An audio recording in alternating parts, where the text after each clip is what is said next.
आत्ता देवाभाऊनं सांगितलं होतं का 20% बोनस देऊ म्हणून, जीएसटीचा परतावा देऊ म्हणून. जीएसटीचा परतावा दिला म्हणजे 6,000 रुपये भाव सोयाबीनला. आता बोंबलाले तयार नाही. 7/12 कोरा कोरा करणारा देवेंद्र आता म्हणते दुष्काळ पडल्यावर देऊ. वा, तोंडात प्रभू रामचंद्राचं नाव घ्यायचं, हातात मात्र सुरा ठेवायचा. आता काय म्हणते दुष्काळ पडल्यावर देणार. म्हणजे त्यांना काय पाहिजे आहे का माझा शेतकरी असा रक्तबामळ झालेला पाहिजे, पाय घासून मरता मरता त्यांना पाहायचं आहे आणि मग तुम्हाला कर्जमाफी देणार आहे. ही अवस्था आहे. पैसा कमी आहे. राज्यावर फक्त 18% आमच्यावर कर्ज आहे. अजून बाकीच्या राज्यात 34% कर्ज काढलंय. होऊन देऊ द्या 1 लाख, आम्ही तुला खांद्यावर घेऊन फिरू. आम्हाला काही पार्टी गिर्टीचं पडलं नाही. पण दाखव ना हिंमत. प्रभू रामचंद्राचं नाव घ्यायचं आणि वचन मात्र पाळायचं नसेल तर खबरदार, आम्ही ढुंगणाखाली आग लावल्याशिवाय राहणार नाही. काही झालं तरी बेहत्तर. आम्ही आग लावायला बाहेर येणार होता. मी 7-8 जिल्हे फिरतोय, 600 सभा घेतोय, 7 दिवस उपोषण केलं, पाण्यावर राहिलोय. 150 किलोमीटर आम्ही पाहतोय पायी चाललोय.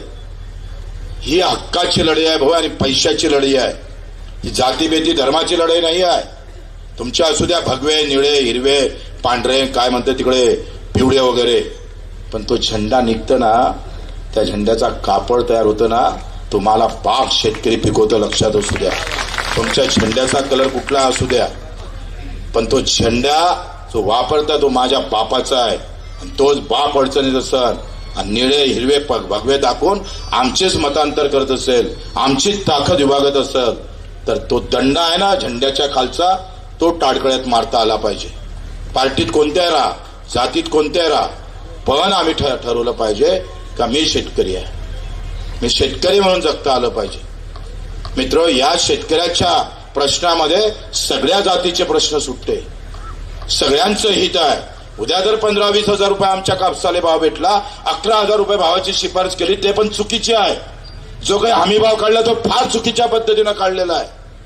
पण निमान 11,000 पण आम्हाला भेटत नाही. मोदीजीला विचारा, ते चहाची कॅन्टीन चालवत होते आणि त्या चहाच्या कॅन्टीन मध्ये 15% नफ्यानं विकायचे का चहा तुम्ही? अरे साधा आम्ही पाहतोय भाज्या विकणारा 15 मिनिटात भाज्याची प्लेट तयार करतो आणि 100% नफ्यानं विकतं. आम्ही 8 महिने मेहनत करतोय आणि आमचा नफा 15%. आम्हाला लाज वाटते. मला तो मुंबईचा नेता म्हणायचा आहे, हे शेतकऱ्यासाठी काही लढू नको बच्चू, दुसऱ्यासाठी काहीतरी लढ. हे सगळं कामातून गेलेली गोष्ट आहे. अरे ज्यानं म्हणे शरद जोशींना पाडलं, काय कमी केलं होतं शरद जोशी साहेबांना? तुमच्यासाठी विदेश नोकरी सोडून आले, रक्ताचं पाणी केलं, रात्री दिवस भांडलंय, तुमचं अर्थशास्त्र समजून सांगलं, सगळ्या गोष्टी तुमच्या समोर मांडल्या रे. रात्री दिवस आम्ही पाहतोय महाराष्ट्रात फिरत होता हा माणूस. 2-2, 3-3 लाखाचे मोर्चे काढत होता आहे. घरावर दुर्लक्ष झालं, पत्नीनं आत्महत्या केली आणि त्या शरद जोशींना आम्ही शेतकऱ्यांना पाळलंय. ना मोर्चात येत ना मतात लिहाय. कर्जमाफीसाठी, कर्जमुक्तीसाठी, हमी भावासाठी. आणि आम्ही त्यांना पर्याय दिला, जर तुम्ही हमी भाव देऊ शकत नसाल तर पेरणी ते कापणीपर्यंत जेवढे काम मजुरीचे आहे ते MRGS मधून कव्हर करा. वरतून पाऊस जरी आला, नुकसान जरी झालं तरी आमचं कव्हर होईल. 70% पैसे आमचे वाचन. आम्हाला माहित आहे तुम्ही हमी भाव देऊ शकत नाही, कारण तुमच्या बोकांडीत जागतिक WTO बसला आहे. तुमची ताकद नाही. एका फोनवर तुम्ही कापूस आणला मोदीजी. 56 इंच वाले थे ना आप, ट्रम्प ने एक फोन किया तो झुक गया आप. ही मानसिकता आहे. आणि म्हणून आम्हाला या सगळ्यासाठी एकत्र बसून, ते गिरीश महाजन गेले आणि एका तालुक्यातून फिरून आले. काय पिकनिक करायला गेलता का?